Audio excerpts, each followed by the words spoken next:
Good afternoon, seniors, friends, family, and loved ones joining us here today. Thank you to Raina and Basil for their touching and beautiful remarks.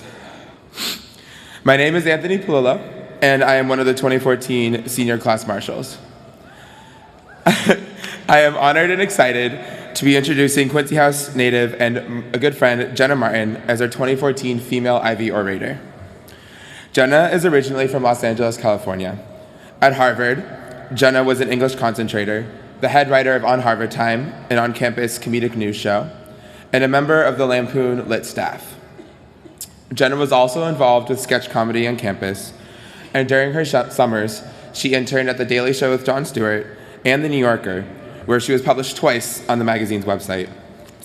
After graduation, she will be returning to Los Angeles to pursue a career as a television writer.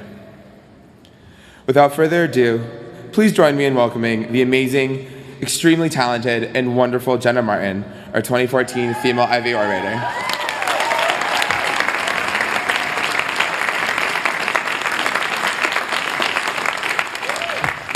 Thank you, Anthony. I'd like to thank you all for coming, family and friends especially, because, let's face it, no one likes going to graduations. With apologies to any recent middle school graduates, kindergarten graduation is the last cute one.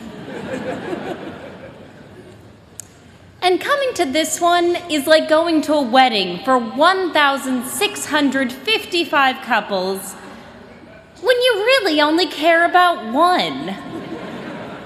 If that. To the esteemed professors and TFs, you've been to so many graduations that I sincerely hope you're playing a drinking game to get through this one. I'll even say some keywords to get you chugging. Harvard. Graduation. Future. Compassion. To the class of 2014, I imagine we're all feeling some mix of anxiety and relief. And if you're anything like me, a little bit of anxiety isn't enough to overwhelm whatever else you're feeling.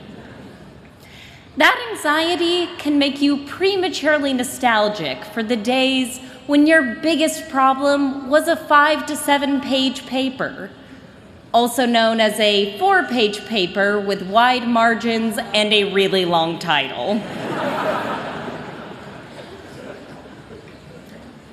Or when your biggest problem was that you have too many advisors. By now, each of us has had a freshman advisor, a peer advising fellow, a proctor, a resident dean of freshmen. Those last two are different, by the way. A sophomore advisor, an Alston Burr resident dean, a sophomore advising coordinator, a concentration advisor, and, for the masochistic, a thesis advisor. I sincerely thank all of my advisors. But I just want to put it out there that Luke Skywalker defeated the Empire with only one advisor.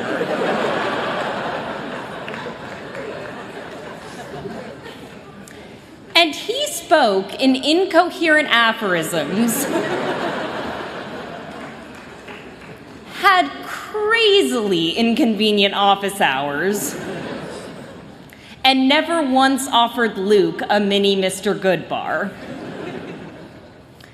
Despite the luxury of too many advisors, there are some questions on our minds right now that no one can answer for certain. Like, will the clubs I joined be enough to convince my future children that I used to be cool?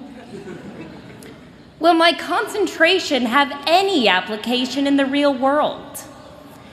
It's common at this point to bring up folklore and mythology. But I don't think Celtic studies gets the attention it deserves.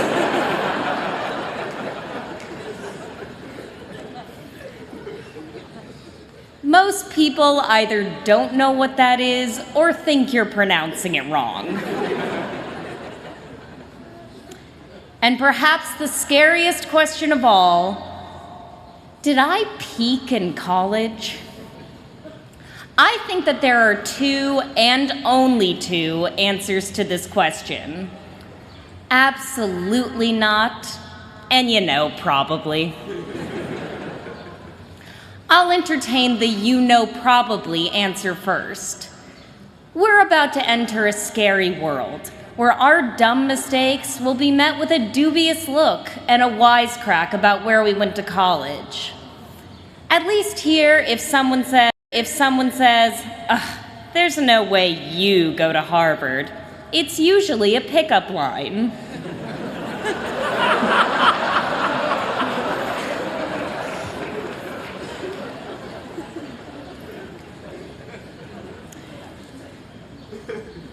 If I may speak from my own fears of having peaked in college, when I first came to Harvard, a part of me just wanted to study English and write comedy, but another part of me wanted to discover something new that would become my passion, like anthropology or conceptual art, but hopefully investment banking.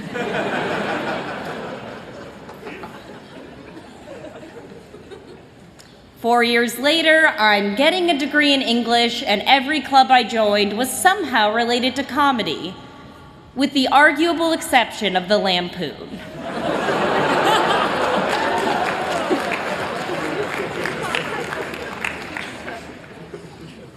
It turns out I can't be changed. If I may sum up my experience in a metaphor, I'm sorry, a simile. Who says an English degree is useless? I'm like one of television's many illustrious bad boys. Don Draper, Tony Soprano, Chuck Bass. Harvard's gen ed requirements and activity fairs are like another character who thinks it can change me, but sorry, Harvard, I can't be changed. And that's why this day makes me sad, because not only can I no longer compare myself to Don Draper, but I also don't know for certain if I'll find another place where I can be so completely myself and still have friends and feel fulfilled. Where else will I be surrounded by so many people just being their dorky selves and doing what they love, except at a white-collar prison?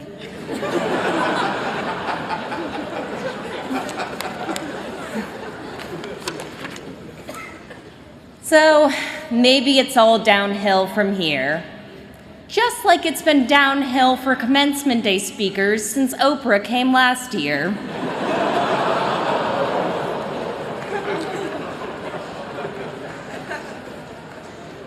But I mean seriously. Good luck tomorrow, former mayor of something what's-his-face.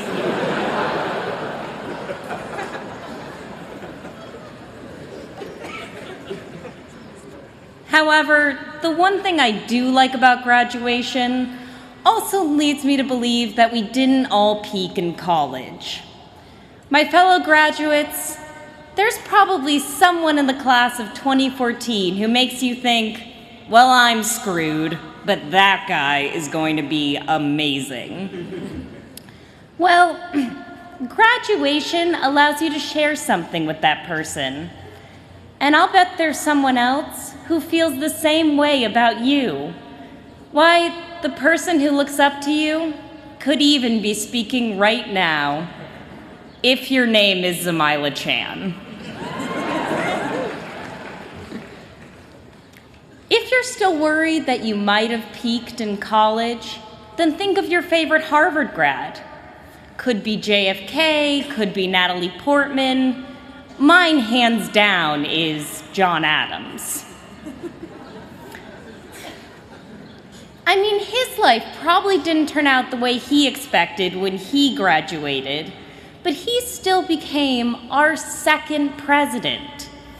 You might even say he was the Yale of presidents.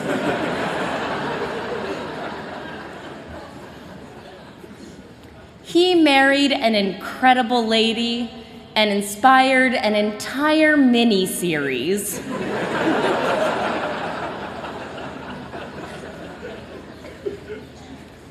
When I was accepted into Harvard, I couldn't wait to go to the same school as our grouchiest founding father. You might even say I came for the John Adams and then stayed for the Sam Adams. Yeah, but please don't say that. My parents are in the audience. My point is, the person who made you excited to come here should also make you excited to leave. Class of 2014, I'm not saying you can do anything. As you will discover tomorrow, you can't look good in a cap and gown. But at least there's a good chance you didn't peak in college. Congratulations to the class of 2014 and their families.